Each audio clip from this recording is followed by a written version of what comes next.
Hello and welcome to Residential Treatment for Your Eating Disorder.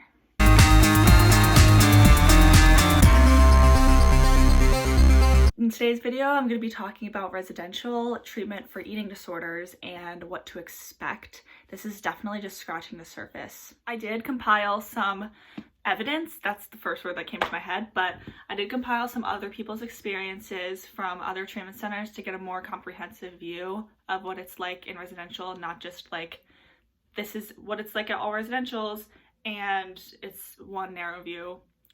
Didn't want to be like that, so I gathered information, I did some research for you guys. So without further ado, let's get into some of those questions.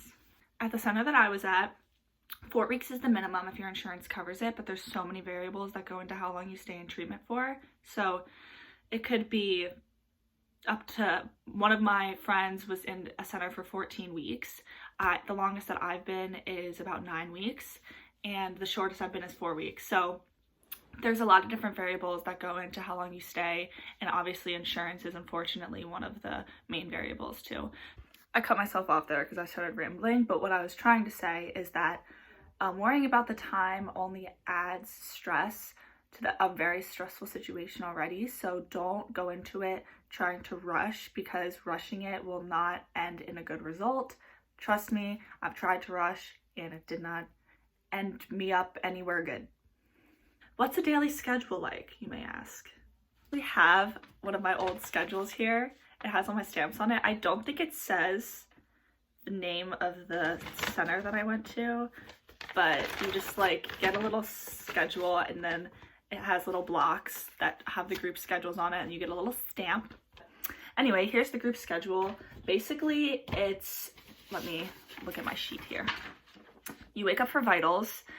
At one center that I was at was 4 a.m. and another one was like 7. So like sometime in the morning you get woken up for vitals and weights, and then later that's in the morning, and then later you have breakfast, and then sometimes there's like an exercise group depending on what center you're at, not at one of them but at the other one, and then there's a group, then there's a snack, then there's normally a break, then there's another group, then there's lunch, then you have after meal processing, and then you have a group, a snack, a group, dinner, after meal processing, and then leisure time. In summary, be ready for lots of group therapy.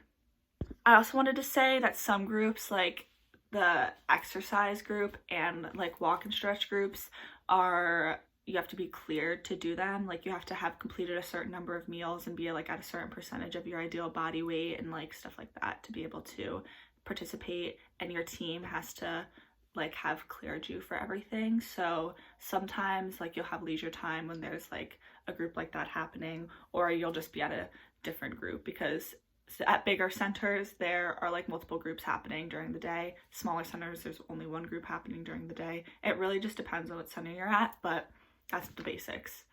Here's a big question. How do meals work? Oh boy, I can make a whole video on how do meals work, and I probably will later in the future.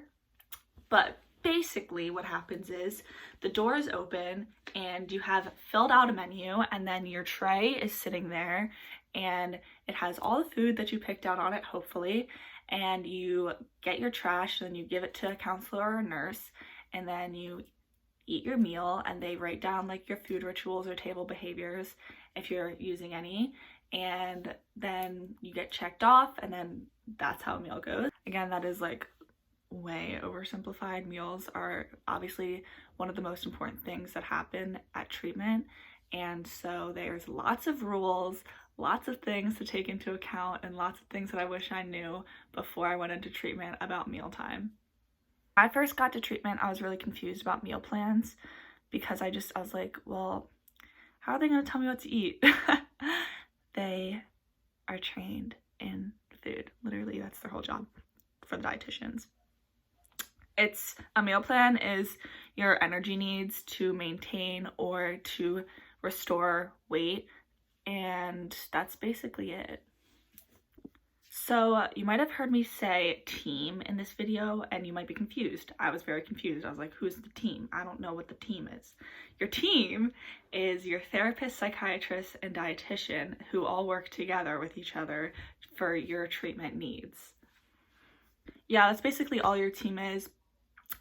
they can be your best friends or they can be your worst enemy, but really they're your best friend and they're really trying to help you, but then your eating disorder is like, I hate you, but really they're trying to help you. So that's all I have to say about that. So what are people like in treatment? This was a big question that I had for myself, because just the idea of putting a bunch of people with eating disorders together sounds like my worst nightmare. And in some cases,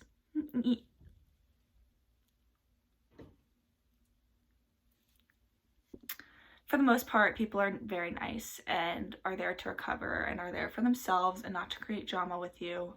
And anyone who's saying triggering things, who is being a trigger to you, who is activating your eating disorder thoughts or urges, is talking from their eating disorder and is not out to hurt you. So the next thing is, what are the best and the worst parts of treatment? In residential, to be exact. So for me, the best part of treatment was friends, other than recovery, obviously, is the friends that I've made and the relationships with my team that I've made. And this is common with the people that I've surveyed, is that their friendships that they've made and the relationships with their like clinicians throughout their time at treatment has been like the closest bonds that they've made and that I've made with people in a very long time, especially because eating disorders thrive in isolation. Once you kind of get rid of your symptoms and you're able to connect with people again, the people around you are people who you can relate to on such a deep level that you become so close with them. End off on a bad note, let's end with the worst parts of treatment. The worst part for me was having to put my life on hold and missing a year of my life, because I started in April 2019. I went to residential and I just discharged yesterday from IOP. So, and it's currently April 21st. So I've been in treatment for a year, and losing that year of my life kind of sucked. But then you also have to look at the silver lining and say, okay, I could literally be dead. So did I lose a year of my life or did I gain the rest of my life? With that silver lining, I'm ending this video. I hope you enjoyed it, and I hope that you found something educational, informational, and relatable to this video, and that you have a great rest of your day and that you're staying safe in quarantine. Thanks for watching. Make sure to like and subscribe.